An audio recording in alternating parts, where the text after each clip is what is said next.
Today on Country Squire Radio, we're pairing up your favorite whiskeys with your favorite pipe tobaccos. Plus a pipe question on what to expect at your local tobacconist. All this and more on Country Squire Radio.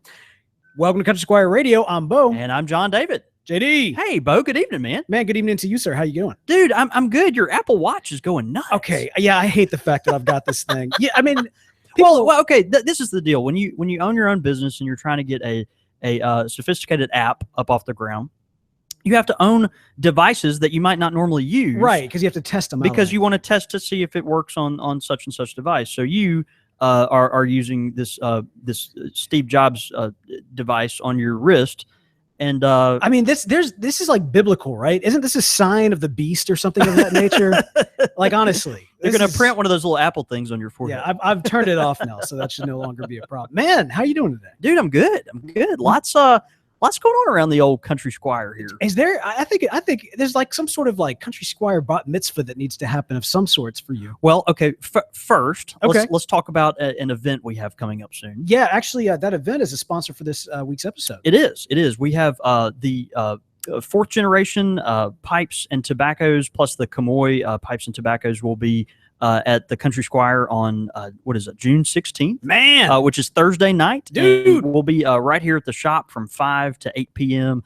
Tons of pipes, tons of tobacco, lots of giveaways. Of course, the fourth generation folks, Eric Stokeby, good friends of the show, and they will be giving away a lot of leather goods, particularly, and a pipe. But everyone's talking about that messenger bag that is made for all the pipe stuff, and it's just so awesome. It's Stokeby, when they came out with this deal, they just really nailed it. It's a beautiful, comes in a brown and a black leather messenger bag, and we'll have several of those up here that night, specifically made for pipes, and on. Yeah, man, lots of pipes, discounts and things like that. So June 16th.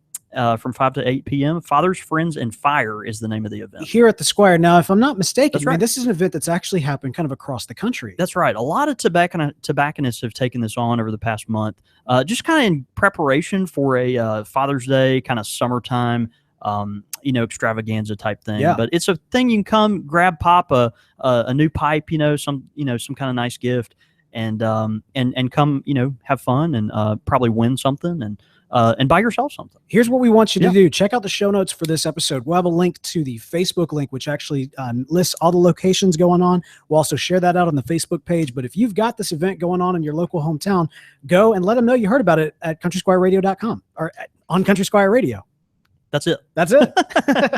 All right. So there's the sponsor. This is a little bit different. We're getting the sponsor out of the way a little bit early because we've got some big news. You've got some big news. Man, I'm a small business owner now. So the Country Squire tobacconist has been it's been a stable in the Jackson, Mississippi area for 45 years. 45 years. That's right.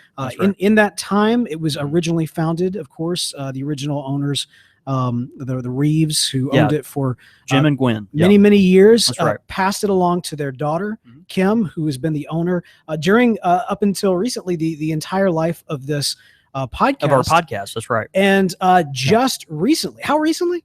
Wednesday of last week. Wednesday, not even a week. Wednesday of last week, ladies and gentlemen, the torch has been passed. This stable, not just in the Jackson, Mississippi area, but in the industry as a whole. The Country Squire, now under new ownership, Mr. John David Cole, I present you to the world as the owner of the Country Squire. Look, it's been 5 days and I hadn't burned it to the ground yet. Although it'd be a great smelling fire. That'd be amazing. Man, no, it was awesome. This has kind of been in the works for a while, and we've had a lot of y'all have written in and even called in and been like, man, what's going on? Like, I see a lot of empty tobacco jars behind y'all, and I hadn't seen as much activity on social media and things like that. And to be honest, kind of letting the cat out of the bag, we over the past 2 months, it has been a really feverishly busy time of trying to orchestrate this deal and get everything together. And anyway, we were able to do it. And Kim, the owner, and Mrs. Reeves' daughter, whom I dearly love and has taken such good care of me. She several months ago approached me as thinking, she wanted me to be the one to kind of bring her legacy into the next generation, and it was very honoring, very, very honoring. And so Yeah, over the past several weeks, couple months, it's just been insane trying to get all this stuff worked out and opening new accounts and new tobacco licenses and just all the things that come along with opening and running a small business. Even if a business has been there for 45 years, it's just so much to do when transition is involved. So, man, yeah. Anyway, we got it done last week, and so we're gonna start stocking back up our inventory again next week, and get a bunch of new pipes and everything. But more than anything, aside from all that stuff, it's just a big honor. I feel like taking over an institution like this is just beyond me. And I don't even feel like it's mine. I feel like I'm just kind of the caretaker shepherd that's gonna maybe take it to the next person. Man. It's like holding the torch and just trying to take really good care of it until the next person comes along. And the Squire, like so many old-fashioned tobacconists, pipe shops across the country, it has a spirit all its own.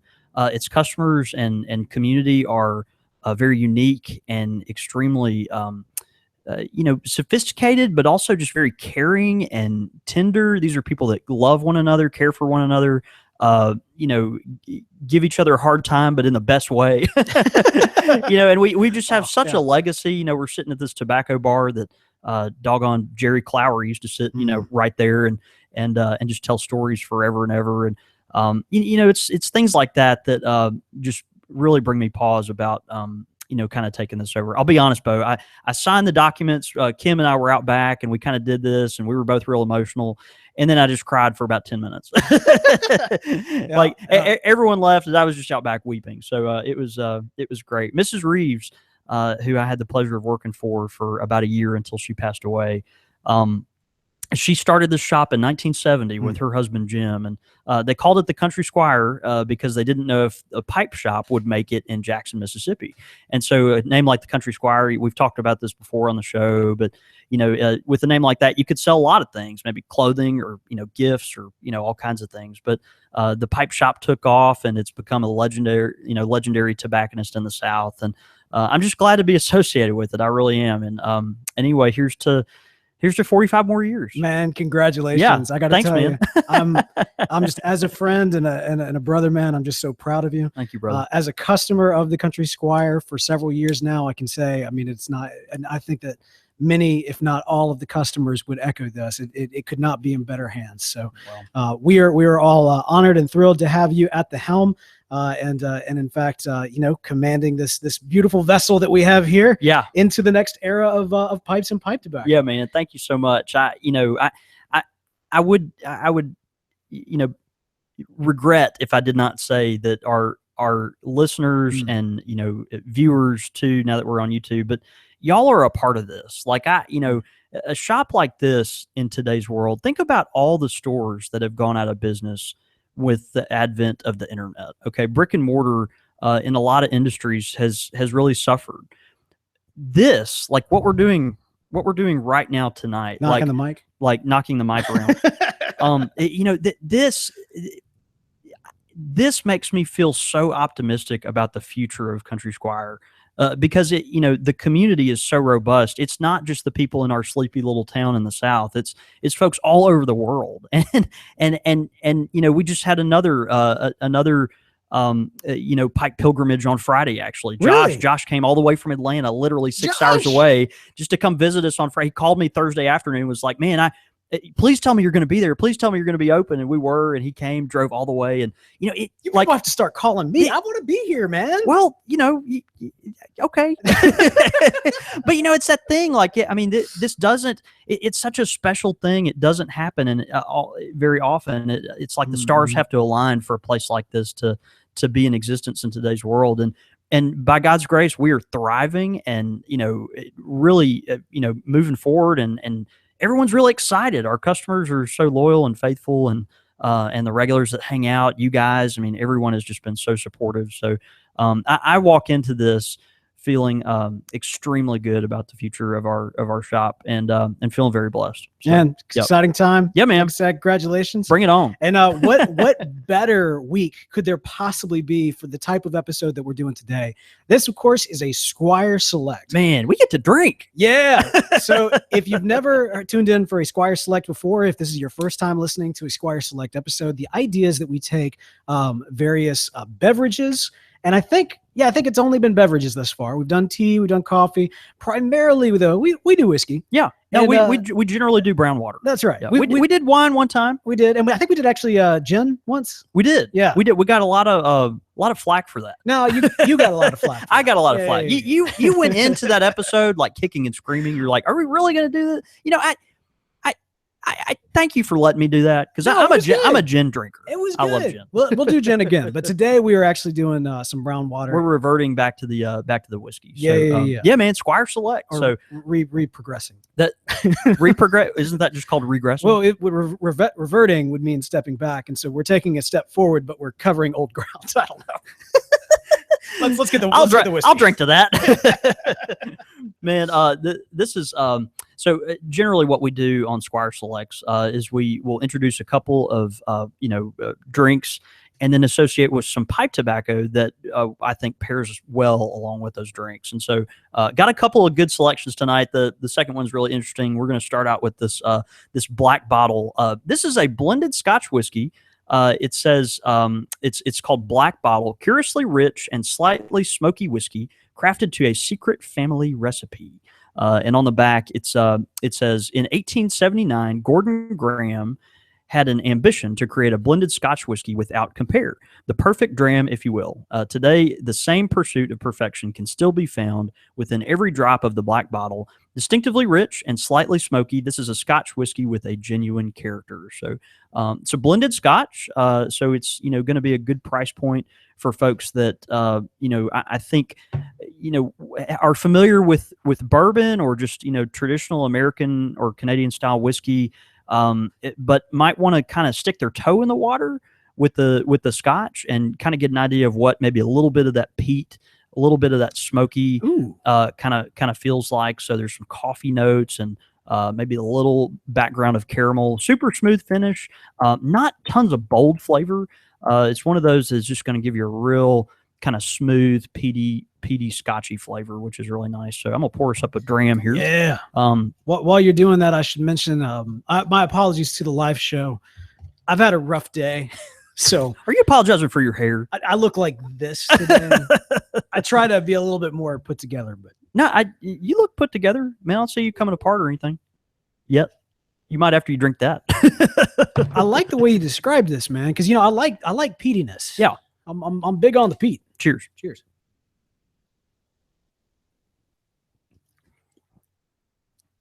Oh wow, that's different. It's different. It's got like a fruity. The thing about Black Bottle, this like I mentioned, this is such a good introductory Scotch for a lot of folks that maybe just want to either they've had some low level Scotches and are wanting to kind of maybe take a little baby step forward, or are just really used to bourbons and American style whiskeys and things like that. This is a Scotch. It's going to introduce you to what peat tastes like, but it's really smooth, lots of very airy, and the finish, you get little notes of caramel and coffee, which I think are kind of nice. So, and you mentioned fruit, you get kind of a little fruity flavor there too, huh? Yeah, I got to tell you, I don't think I'm a fan. That's okay. It's because I laughed when you were kind of describing it there, because it almost feels like a lot of times when I want my kids to eat something they don't want to eat, like I cover it in cheese. You know what I mean? That's hilarious. That's probably not good. I don't know. But your wife does the same thing with you, by the way. Right. That's why I put on the extra pounds. Right. But no, you can almost kind of tell like there's like a real sweetness, like a fruity sweetness with it. And then you're right, it's got that peat, but it's almost like a dab. You know what I mean? Yeah, I mean, it's in the background. To be fair, I like some real smoky Scotch. It's in the background. Yeah, it's funny when the guys at the liquor store next door, or if you're cultured and in the South and polite, you say the package store. Right.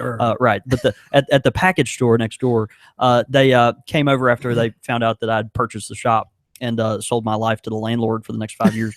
And they brought me a bottle of Ardbeg, and it's a particular, I can't remember the exact number, but it's the Ardbeg that's like, I don't know, in Mississippi, it's like $80 a bottle or just something ridiculous, And they described it as, just burning ashes and turning that into liquid and then drinking it. So, that might be something we could review down the road, but super good. I understand what you're talking about with the peat. So sweet. But this is a sweet, mellow Scotch that I think just the peat is definitely in the background, but think about for folks that have never been introduced to Scotches before. I get it. Look, and you again, would not give somebody Lafroig if they've never had Scotch before. Yeah, if you did, if you wanted them in the face. Yeah, if you wanted them to be a Scotch drinker, you probably would not. Yeah, so a tobacco to pair with this, I thought was a lot of fun. This is St. James Woods. This is a McClelland blend. You can see the just real beautiful McClelland tin that you can always expect from them. This is the 100-gram tin, so it's got a real nice weight to it. This particular tin is actually aged from 2008. Which is kind of interesting. So it's really, really old tobacco here. But this is a mellow Virginia. Okay, you think stoved, just real mellow, kind of creamy Virginias, which I thought paired nicely with this. I'll read the back of this, which the folks at McClelland write. Probably Mary McNeil wrote this because she's such a poet. But it says matured Virginia, a sophisticated broken flake of matured red and stove Virginias pressed with the finest Louisiana Perique. Natural sweetness with Perique's compelling character. So, as you know, McClelland does not make a traditional like a Orlick Golden Slice style flake or a Mac Baren Navy flake type flake. All their flakes are going to be kind of sold as a broken flake. So, but they are always good. They have such a good robust, stable of Virginias that they're always bringing out. And so anyway, give that a smell. St. James Woods, of course, the patron saint of acting. He portrayed, he was the voice of Hades, actually, in Disney's Hercules. Isn't the high school in Family Guy named James Woods High School? James Woods High. And he's actually come on the show before? Several times. Is that right? Yeah. I think he's like a regular character at this point. All right, so I can, this is a good pairing. In the sense that I don't necessarily like this Scotch, but I can see it. Pappy Joe mentions that you should probably stay away from Speyside Scotch, which is has very little peat and is high in the honey flavor. And you can definitely, I do like honey now. You can definitely tell some honey in here, but it might not. For some reason, it might be a mixture that just isn't. Maybe I wouldn't like honey with Scotch, but I do like. The thing is, when you think of drinking Scotch, you might be thinking of something different. It's like people come to the pipe and they're like, well, I like blueberry cobbler, but I don't necessarily want to taste blueberries when I smoke my pipe, kind of thing. And then some people are the opposite. They're like, I like tobacco, but when I smoke my pipe, I want it to taste like a cherry pie, So it's interesting. I hadn't thought about it, but you're right. If I had thought I was drinking bourbon, I might be a little bit more open to it. But yeah, I can see this. I mean, there's almost kind of a softness, I would say, kind of to the tin note of this. It's soft. It's very soft. James Woods. Yeah. Again, this is aged Virginia tobacco. Virginias, as they age, get super mellow. Beautiful looking tobacco. And it's just really gorgeous. Every time I open a tin of McClelland Virginias, I kind of feel like it's just this magical experience because it's, the Virginias, they're a little thick cut. They're kind of broken apart in these little chunks. And so they just make a real pleasant experience. You almost feel like you've got like a little art project in there or something. Actually, I feel that way whenever I get a tin of McClelland, actually. Almost the entire package deal is it's like an art project. I like that. It's a real experience. All right, so good pairing. So black bottle, St. James Woods. Yep, there it is. I'm going to put the lid on here before this dries out. I wonder if James Woods is a pipe smoker. We should get on that. We should send him a tin of St. James Woods. He is the patron saint of, what'd you say? Acting, I think. Of acting? Yeah. It's something like that. Yeah. Patron saint of... He's a very poor one.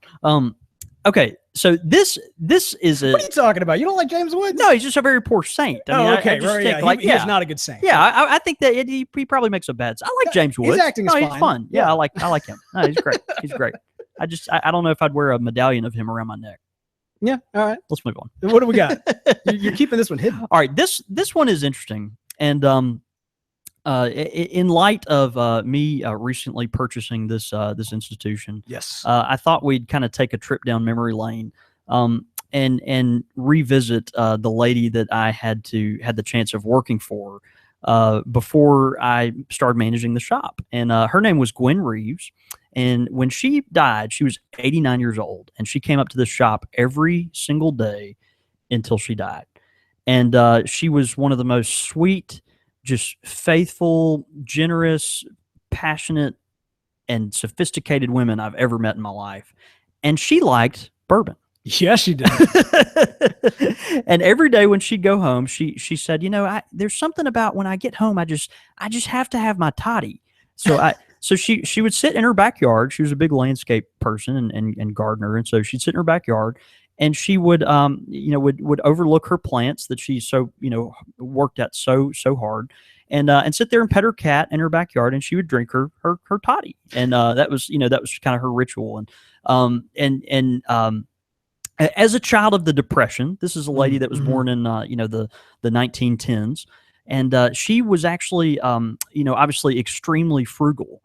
She's someone that was not particularly fond of letting go money, even for luxury things that were a treat for her. They were just wasn't something that she was used to doing very often. So the bourbon she drank was it was cheap bourbon, but it's very special, and we actually have some from her last batch. Man, that I hold on to and only take a sip of on special occasions. Man, and so tonight we are going to drink from Mrs. Reeves' Early Times whiskey. Yes, sir. I remember. It's so old school, man. Dude, I remember I found that because, it's amazing. Let's pull back the curtain here even a little further. I mean, here at the Country Squire, of course, you've got this beautiful tobacco bar where we're actually broadcasting from right now. Back behind us, we've got these beautiful empty jars of tobacco that will be full very soon. will be filled very soon. Right. Behind that is an office. That's right. And that office, as most establishments would be, the office is, of course, off limits to the patrons. That's right. Or that's what it's supposed to be. Yeah. Because some of the regulars have started using that office and have for many years. That's right. As a liquor store. To store stuff, right? Yeah, well, to store liquid, and specifically liquor of some liquid kind. encouragement, right? And so, I remember one specific week when I bought a bottle of bourbon, and I bought it, I left it there, and I came back the next week, and it was all gone. Right. And I knew. Remember that hurricane we were talking about that time? The hurricane. Yeah, the hurricane took it. That's what it was. Yeah, that guy. Yeah. Anyway, so but I remember very specifically grabbing that because there's a communist nature to the bourbon. Our socialist nature, if you will. If it's in there, it's kind of fair game, it's right? Fair game. I mean, you can leave stuff there, but just know that it may or may not be there when you get back. Yours was not. I remember pouring a little bit of the old time here, and you telling me, I don't. Did you know what it was at the time, or is that when it clicked? Yeah, I did. Man, because you told me that, and I was like, oh. This is sacred. I know. I was like, something should be this needs to be something. I know, right? It should be like in a museum. It belongs in a museum. This is well, man. It's from Mrs. Reeves' private stash, and I was blessed to receive all of it when she passed away, and of course, her daughter Kim, who I love very dearly, who owned the shop for the past 4 years before I recently bought it. She, when Mrs. Gwen died, Kim was kind enough to give me a few of her dad's pipes and all of her mom's liquor. and so it's really great. And so this cheap Early Times whiskey, I've finished most of the bottle. But I only saved this last little bit for special occasions. Let's have a little sip. Man. This is very humble whiskey. And Bo, I know I know your palate is very refined. Now I see why you started me off with this. I'm hoping for our listeners and viewers tonight that the story behind this will make this worth drinking. Yeah, I've had it before. Because most people, when they drink or think of Early Times whiskey, they it's good for cleaning pipes. It may or may not, be good for, I don't know, if you need to clean your rifle barrel or a car battery or, something like that. There's lots of uses for whiskey like I got some car batteries in here, brother. Yeah. So anyway, let's honor Miss Gwen and have just a little sip. Man.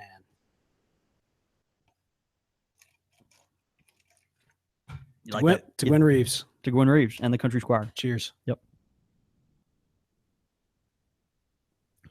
Yeah, she was She was stronger than me. Man, it's a smooth drink right It's there. actually not too bad. It's really not. Yeah, That's it's really good. It's like I said, I can understand why you started me off with this black bottle here, because this tastes like the nectar of the gods by comparison. I know, right? I know, man. Now, the early times, it's interesting. So this is the official bourbon of the Kentucky Derby. And so if you go to Kentucky Derby, hang on now. I thought the Kentucky Derby official bourbon changes every year. Is that not right? Well, I could be wrong about that. Okay. I know I know in the recent past, it has been the official bourbon of the Kentucky Derby. Okay. And so they make mint juleps out of this. Real popular to make mint juleps. Oh, yeah. And you can kind of taste some of the sweetness in there. It's a whiskey that goes really well, with all the mint and, sugary simple syrup and all that. It's not an offensive whiskey. That's really what it comes down to. Like, the black bottle has some very intense tastes of various kinds that don't necessarily belong together. This is real mellow and it's got a little bite, but it's a good cocktail whiskey. Yeah, it's a good mixing whiskey. Yeah, absolutely. So you have a lot of folks that drink it just because of that. But anyway, and matter of fact, Pappy Joe tweets in right now. He says it's a good mixing whiskey, which I tend to agree with. But and of course we have it in our luxurious plastic bottle here tonight. And so tonight I have paired this whiskey with a really good tobacco that I enjoy very much that has a lot of strength to it. And this is Solani Virginia Flake with Perique. And if you're familiar with the Solani Virginias, you'll kind of recognize that white tin with the little yellow outline on the label. I think it just has a real kind of clean look to it. But this stuff it just got so much strength to it, man. Yeah. It's like, and you smoke about a half a bowl before you get done with the bowl, and you're like, oh, that's what Perique tastes like, because you just get this like kind of pepper bomb, in your face. And I thought the bite of the early times would go really nice with the Solani Virginia Flake with Perique. So I'm gonna let you smell this. This is a tobacco you want to smoke when you got a little something on your tummy. Oh yeah. It makes sense to pair with this whiskey, like you said. I mean, it's a good mixing whiskey, and so the whiskey's not too offensive. So a tobacco, I mean, I hate to say offensive for the tobacco, but tobacco that's got quite a flavor punch. Yeah, it makes sense. I think it's good. I like the Solani, especially if I'm kind of tired or trying to wake up, or if I'm in the middle of a very intense activity where I need a kind of a boost or a kick or something to help me focus, kind of that extra punch. Sometimes it's just something to kind of help you hone in on something. I find that a lot with, tobaccos that have higher nicotine content. Does it always come in the bacon strips? It does. Yeah, it does. So they come in little square tins, and this one came out of I believe a 50-gram tin or a 1.75 ounce tin. So, excellent pairing, man. Yeah, I thought that was good. I thought the strength of that, and it went well with the early times, which, it is Kentucky whiskey. They call this Kentucky whiskey. It is not a bourbon, even though it's made in Kentucky. It does not meet all the bourbon standards for that.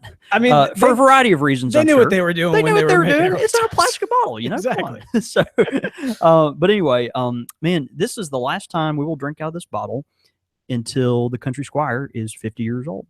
Man, so that'll go back. Isn't that fun? Awesome. Yeah. Cheers, awesome. Man. Yeah. Look, I've already drinking all mine. Oh, that's okay. I downed it.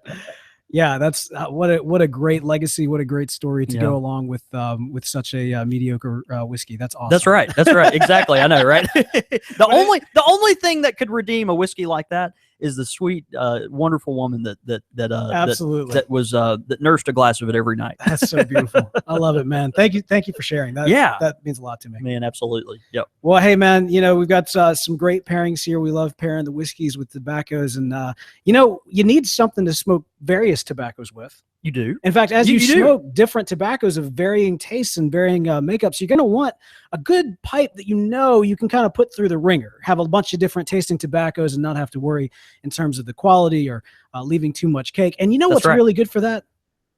The first thing that comes to mind is a corncob pipe. A corncob pipe from Missouri Meerschaum.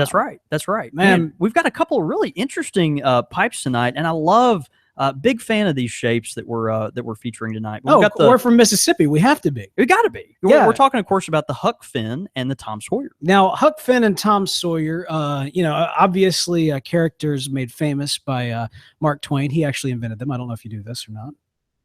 Yeah. I'm just kidding. Yeah. Right. Of course you did. Mark Twain, of course, created these characters of Huck Finn, Mark, and Tom Sawyer. Tom Sawyer being the original character, that Huck Finn being a spinoff character that what would you say between the two? Which character do you think really kind of has a little bit more of a legacy behind them?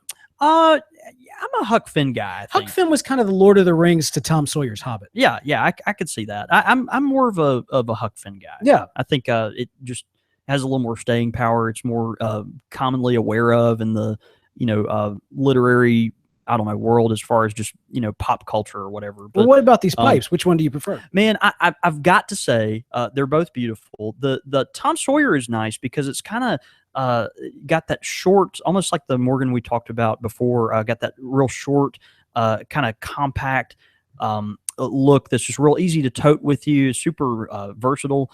I've got to be honest though, man, I'm a sucker for the Huck Finn. Yeah, that. If a Bing's favorite from Savinelli right were a Missouri Meerschaum corncob pipe, it would be a Huck Finn. It'd be a Huck Finn. I mean, look at that, man. Imagine in your mind, if you're listening, it's got a long elongated stem with kind of a nice apple shaped bowl. Small to medium sized, and the amber stem on that just really takes up a nice half portion of that really long stem. So it's a extremely elegant pipe, I think, for a corncob. Well, I was gonna say it's an apple bowl, but yeah, definitely kind of on the smaller side in terms of bowls. Maybe a little bit smaller than you might assume from an apple shape, but a beautiful pipe.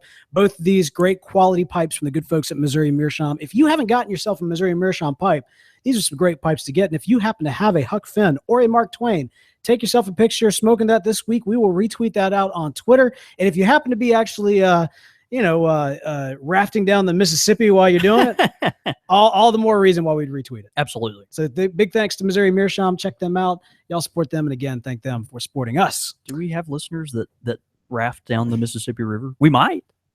We may find out really soon. I know one of them is a riverboat. Is a boat captain on the Gulf, on the Gulf of Mexico, but I don't know about that. I'd be curious if you happen to be. Let us know. Let us know. Pipe question of the week this week comes in from Eric. I'm going to say Rise, but I'm honestly not sure how to pronounce your last name, sir. Eric Reese, maybe? Reese? Something like that. Says, new listener to the show. Love you guys. This is a pipe culture question. I recently moved down to Houston and decided I would visit my local tobacconist. The place has a members-only lounge where I was told I could not sit. There is no other sitting. There is no other sitting in the shop, seating in the shop, and the employees spend a good deal of their time in the lounge. Is this a common place? I always thought a smoking shop was a place where all customers mingle with each other and not the proprietor, and not the proprietor. Where they mingled with each other and the proprietor. Oh, yeah. Let me try that again. Yeah.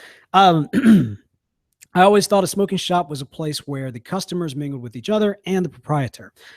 Eric, good question. I have a feeling that many have experienced similar situations as yours. And I speak as someone whose early pipe experiences kind of fell very similarly. But we have with us John David Cole, now the owner of the Country Squire. John David, is this commonplace? Do you like to keep the regulars separate from the new customers? Yeah, that's why I never let you in. I'm just kidding.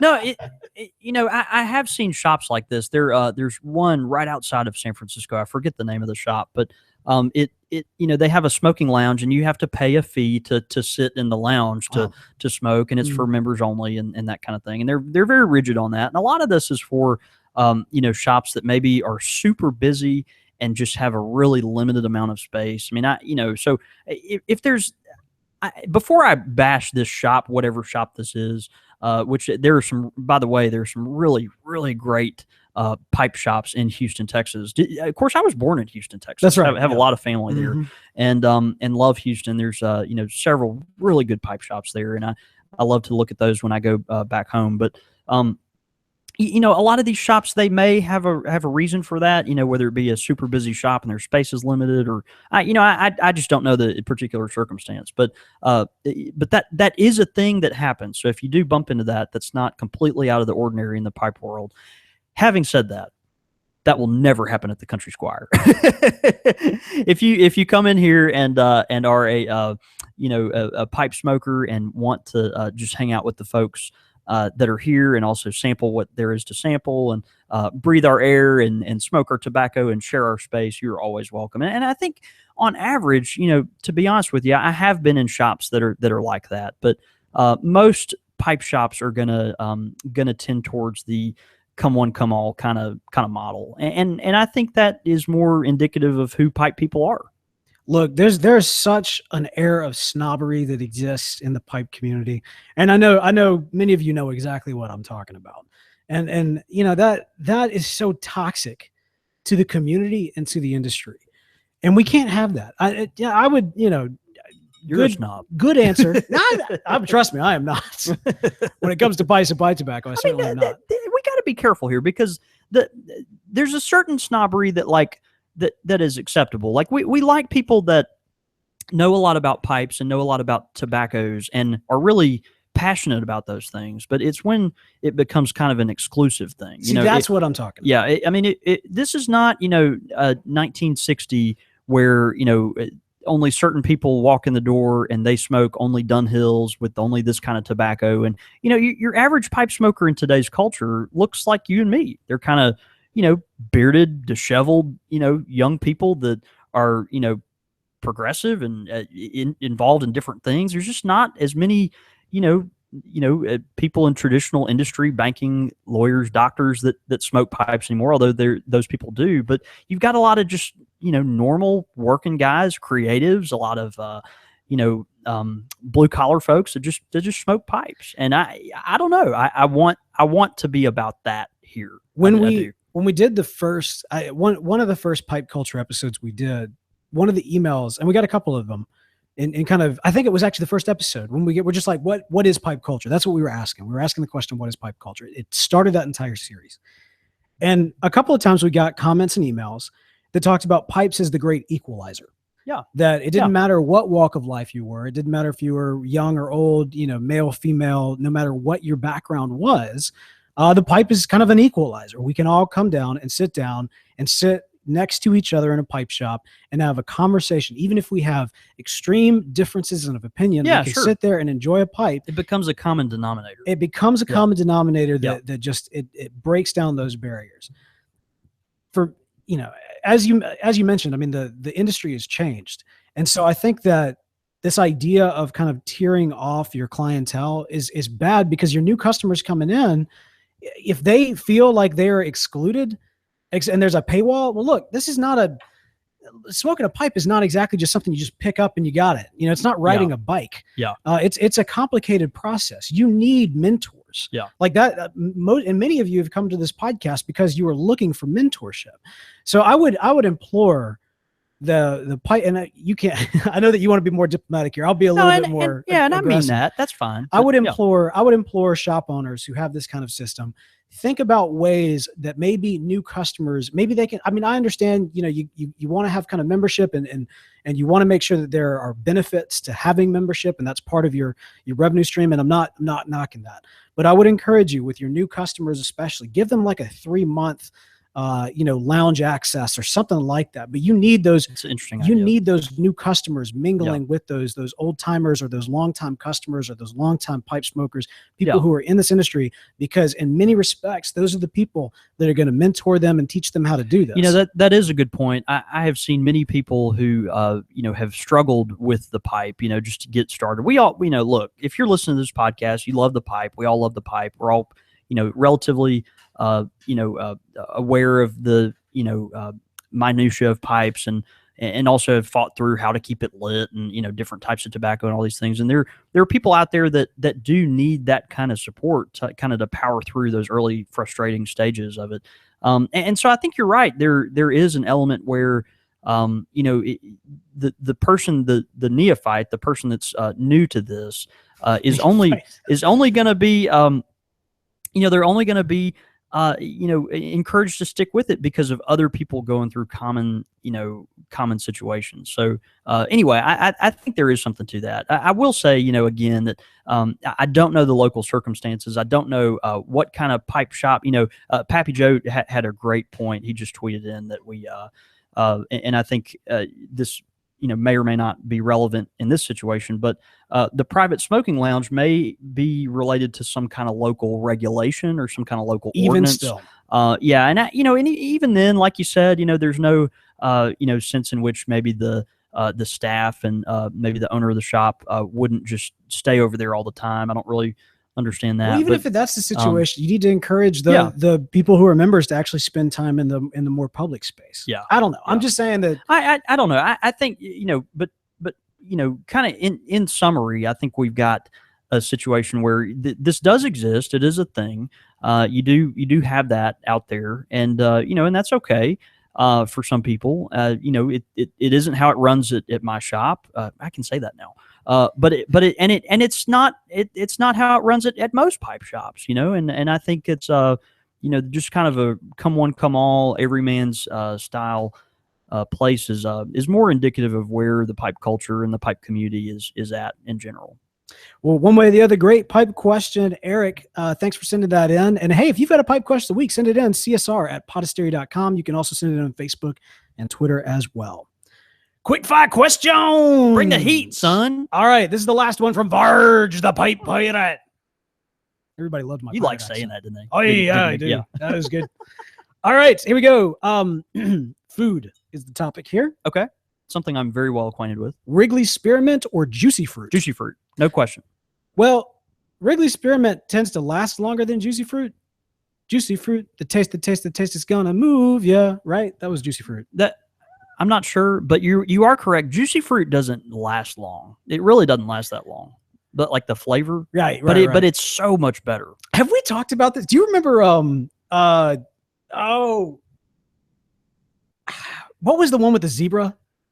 Like the rainbow colored zebra? Are we talking about chewing gum? Yeah, chewing gum. No, I don't know. You would get the stick out, and it would have zebra stripes, like stripes. They were like rainbow stripes. Okay.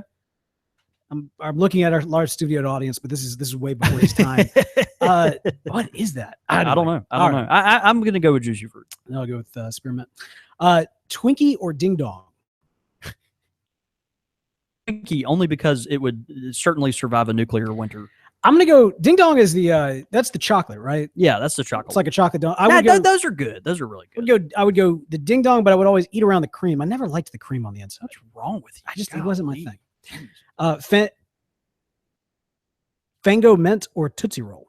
I don't know what a Frango or Fango Mint is. So I'm gonna go with Tootsie Roll. Yeah, I'll do the same. Yeah, for the exact same reasons. Right. That's Chicago. Thank you. Chicago style hot dog or deep dish pizza? Oh man, golly. If it were any other hot dog, I would always go with the pizza. But a Chicago style hot dog, that's powerful. Is that what we had when we were in Chicago? We did eat one. And it's fine. It's fine. Like it stands on its own. So I love a deep dish pizza, but if it's a Chicago style hot dog, that wins. Yep. Agree for the exact same reason.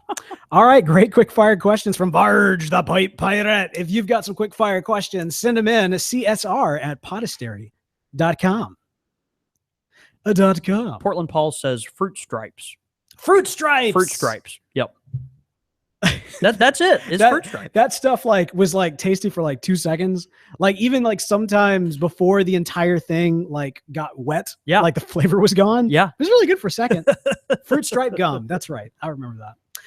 All right, man, we got some great listener feedback, but first we got to tell you about the final sponsor for this episode. Of course, talking about This Pipe Life. Man, This Pipe Life. Yeah, thispipelife.com. A lot of folks have gotten involved with this now. It's become a real robust community in a real short amount of time. But if you go there, you can interact with just a whole host of people from across the country who are also passionate about the pipe, but in a new kind of environment that encourages social media and just modern technology, but also just has kind of a clean clean flavor to it that I think appeals to our generation. So we love this Pipe Life. Good friends of the show.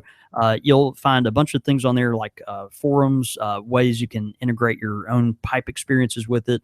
Ideas on best practices of cleaning your pipe, how to keep your pipe lit, pipe etiquette, all these kinds of things. Pipe etiquette, that's good. Very important. So but we love the folks at thispipelife.com, and we're proud to be associated with them, and hope you can check that out. Yeah, looking forward to posting some more stuff. Actually posted right after our pirate episode. That's right. I was curious to see what thoughts people had for piracy and pipe tobacco. So go over there, thispipelife.com, give your thoughts, and we'd love to see that. Love to see it happen. Thispipelife.com.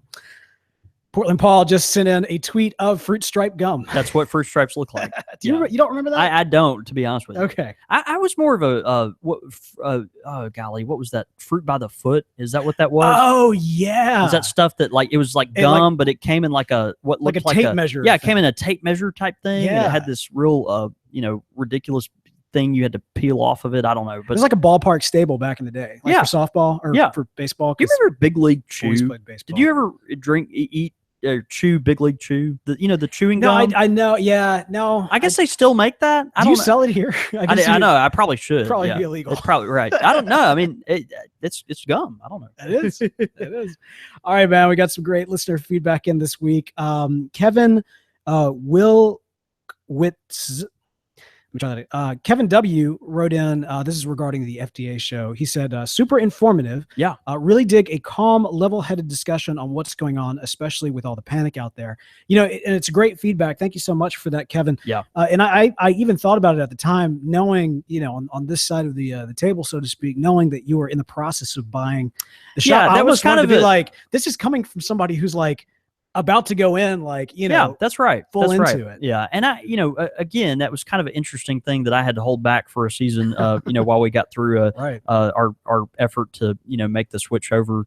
And it's something I think, obviously I would not have, dove in on the Country Squire if I didn't think that we could weather the storm and all that kind of stuff. And I think with every, coming day, it seems like there's more and more progress as to kind of sorting some of this stuff out. There's a big coalition of folks that are really intent on making this, pipe and premium cigar friendly. And so, we're going to work through on that. But look, pipes are not going away. I think a lot of folks are thinking like, oh, well, all of a sudden this is going to go away and you won't be able to get these blends anymore. And, all this kind of stuff. There are going to be things to work through, but, we're here to stay, man.